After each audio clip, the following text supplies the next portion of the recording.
Yeah, we can.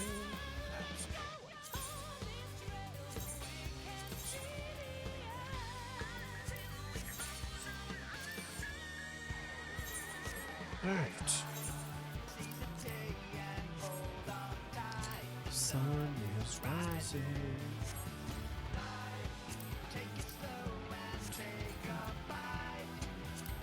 One day at a time.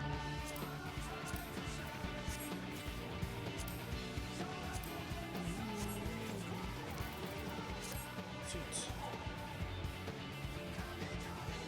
And then this one is more dope.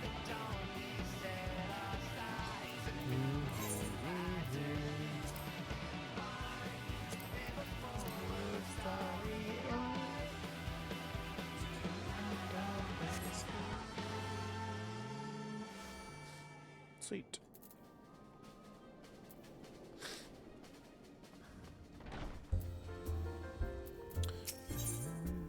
A legend for a legend.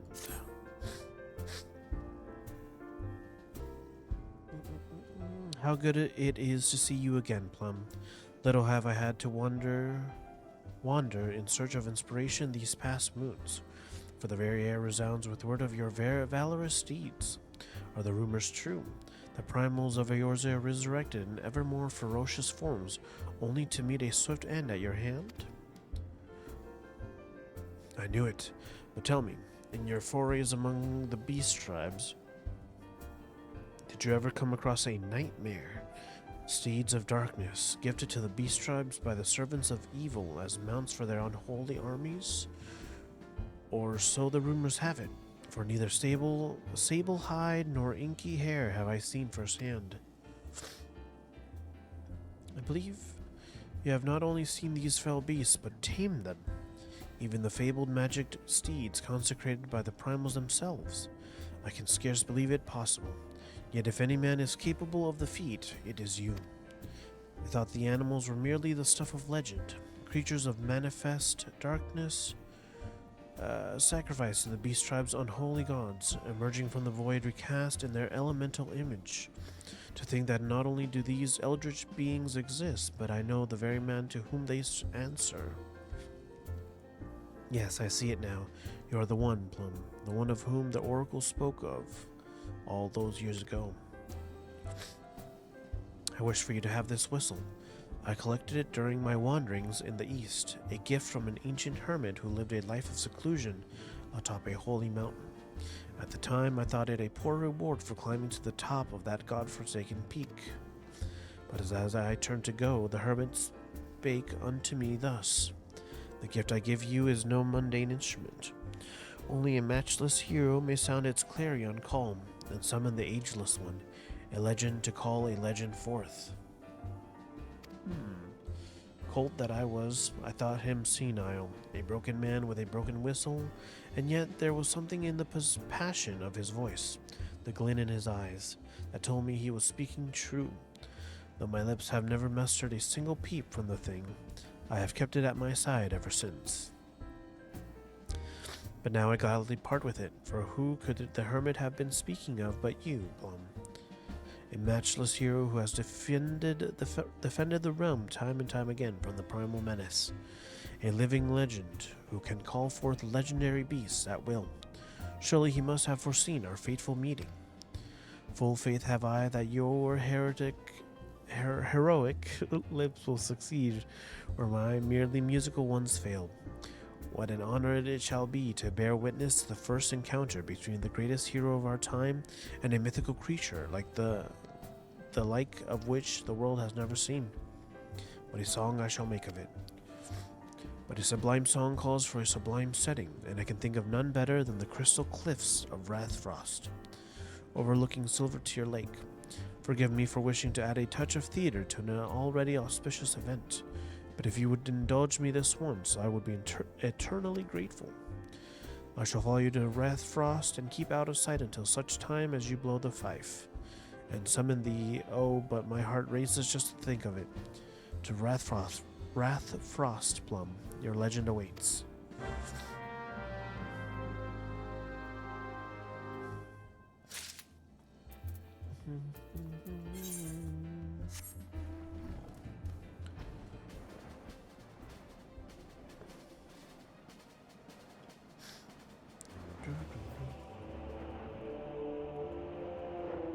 Cool.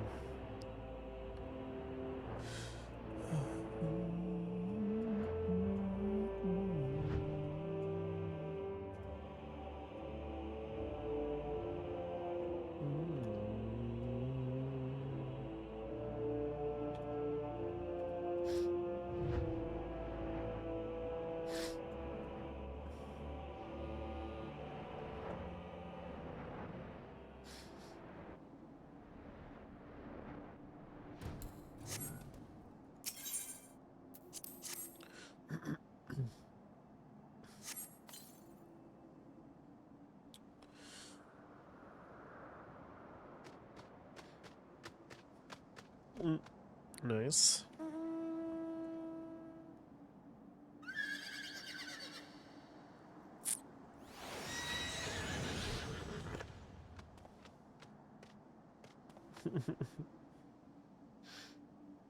Beautiful. Not even in my wildest flights of fancy did I ever dream of witnessing such a sight.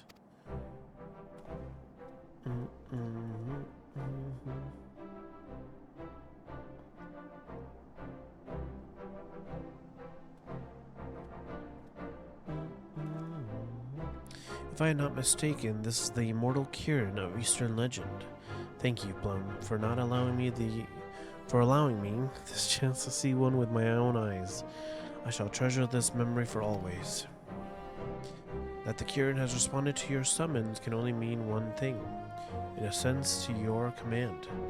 It is as I always knew it would be, from the very moment we met. You are the one the hermit spoke of, the legend fit to call the legend forth. Beneath a crystal bower a silent whistle sounds, that o'er a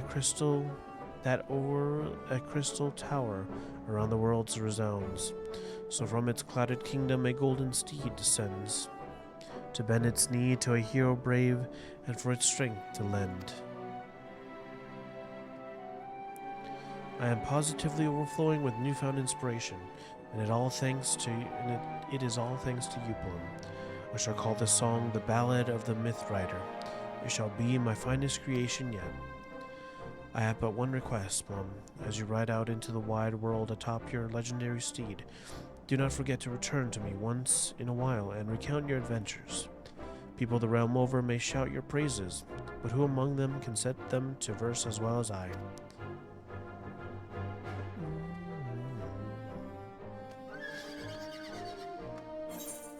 Yay.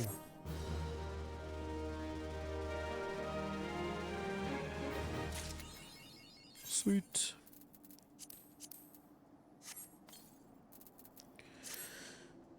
It's done. Next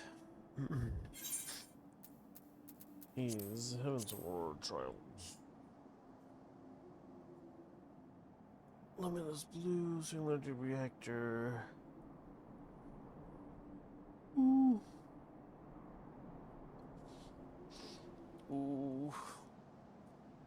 Some of my favorite. Okay. Containment Bay, when the bow wakes. I believe I need this quest.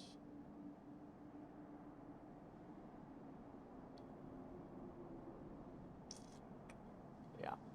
Looks like we're going back to Waking Sands. Horizon. Finally get to unlock this.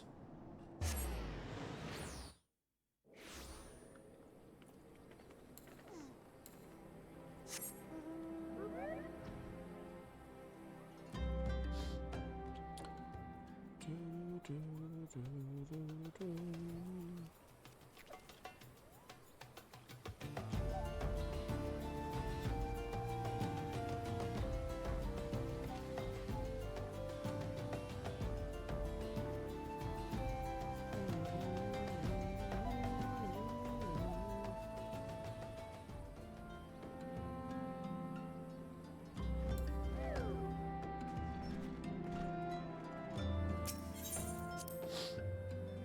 me a second.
Ah, my Lord Plum, during your absence, a stranger came calling. Upon learning that you were away, he left a message to the effect that he wishes to speak with you and will await you at the Rising Stones. If you had in mind to oblige this stranger, please be careful. I cannot well explain why, but it put me ill at ease to simply be near him.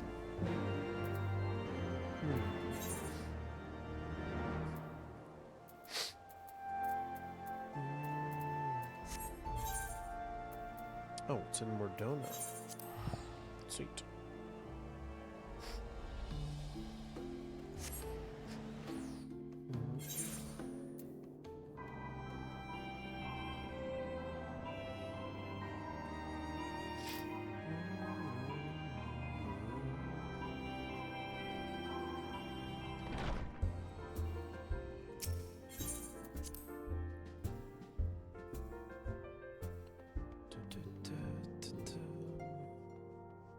Tataru.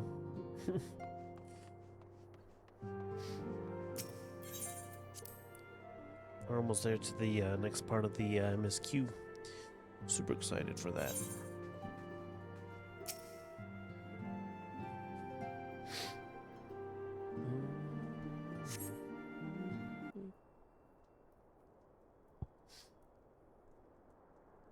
My thanks for coming.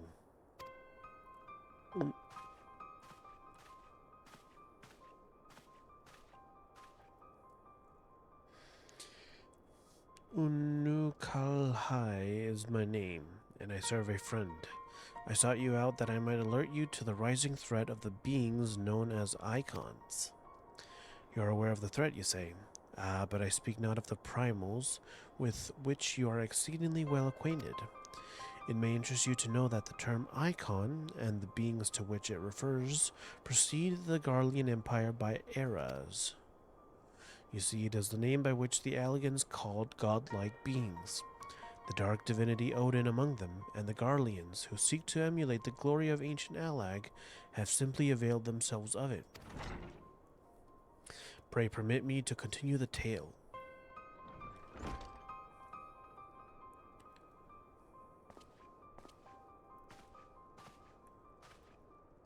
Urianger, how kind of you to join us.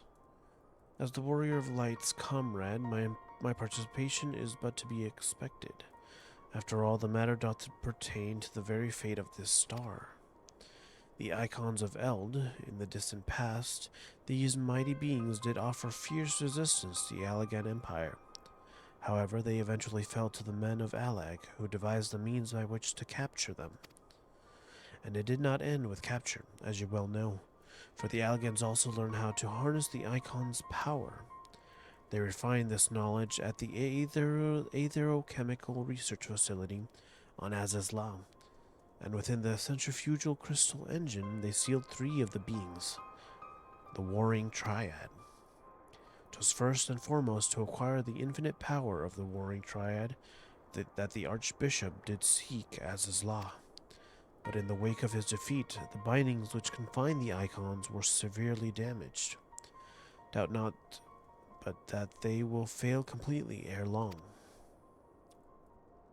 Know that we do not condemn you for striking down the Archbishop. You were simply fulfilling your destiny, and yet, were the Warring Triad to be released into the world, unimaginable destruction would ensue. Take heart, for there is hope still. Through swift action, we may yet prevent their awakening and see them resealed. But in dealing with this new threat, our first step must be to contend with the old. 2 savage gods are returned, I fear, summoned once more by their worshippers and at a strength far surpassing their previous incarnations. I speak of the primals Ravana and Bismarck. If left unchecked, they will inevitably seek to seize the power of the Warring Triad. This will serve to feed the confluence of chaos and hasten the Icon's awakening. To it, we must needs vanquish both their kinds. I pray thee, however, to first focus thy gaze upon the primals, ere we turn our attention to those Icons and their fitful